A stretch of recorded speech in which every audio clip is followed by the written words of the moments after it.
answers. Joining us now from Columbia, South Carolina with a different perspective, Dick Harpootlian. Dick is the former Democratic chairman in that state. Dick, welcome. Thank you, Monica. So we just saw the honest and trustworthy numbers are taking a steep slide here for the president. And now this week, Gallup showed his job approval down to about 45%. So you have the compounding effect of all of these scandals. And as you just heard Charles Krauthammer say, a real perception that the president is AWOL in his own job. When you look at these poll numbers, he really is taking a hit, isn't he? Well, I think, poll numbers go up and poll numbers go down. But when you look at here I'm in Columbia, South Carolina, and if you walk up and down Main Street out here, nobody's talking about an NSA, nobody's talking about Benghazi, nobody's talking about the IRS. You know what they're talking about? They're talking about the inability of Congress to pass a budget, to do something about the deficit. And the president's to improve and create jobs, to improve lives. So I know this is in Washington is great sport, but folks on Main Street in Columbia, South Carolina don't care about it. Well, Dick, as Harry Truman once said, the buck stops here. It stops with the president. He is the guy in charge. There should be some accountability. And just from a political standpoint, this cannot be good for him to have this constant drumbeat of scandal and new revelations and drip, drip, drip without having some real answers coming from him and his team.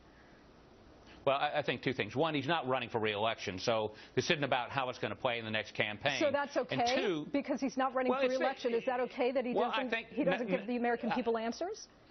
Well, what's he going to give an answer on the NSA so-called scandal? So we find out the NSA has been intercepting looking at patterns in telephone calls, emails, text, electronic communication to catch terrorists. They've done that. They've stopped several terror plots, saved American lives. You know what? I don't know anybody out there that thinks that's wrong.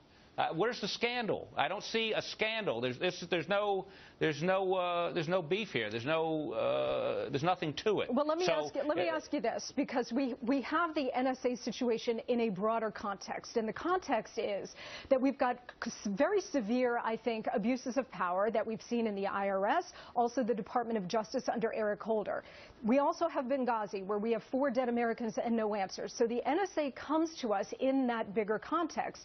And my question to you is, where is the President of the United States? He has shown no anger on this stuff. He has shown no availability on this stuff. I would think if I were a president who was innocent of all of the charges and allegations against me, then I would be shouting this from the rooftops, that nobody in my administration, certainly not me, none of us are guilty about this. We're going to get to the bottom of this, and here's how. We have seen none of that from this president. Well, we'll get to the bottom of what? NSA admits, because and I think this guy's a traitor that leaked this information, put Al-Qaeda and other folks that would kill you and me and hurt this country on notice on how we do things. What's he supposed to say? We do it.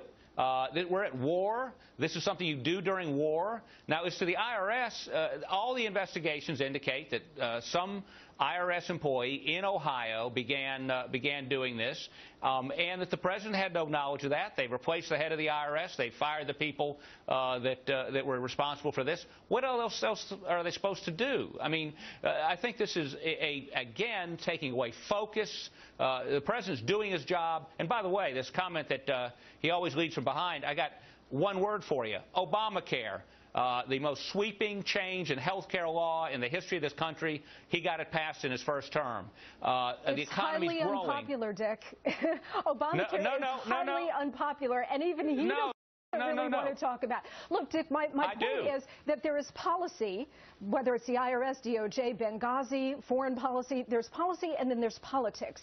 And in both of these cases, this president has not gone before the American people. Say, call a primetime press conference, as presidents once did, lay it all out. And then I thought, well, he can't really do that because that only works if you're not guilty. And maybe that explains why this president has not gone before the American people and laid out all the facts. Well, no. Maybe it's because, I'd argue with you, that it's just not that important compared to what are we going to do in Syria? What are we going to do about the budget? What are we going to do about jobs? What are we going to do about things that really matter rather than chasing a rabbit that members in Congress continue to bang the drum on? We don't really hear from him on those things either.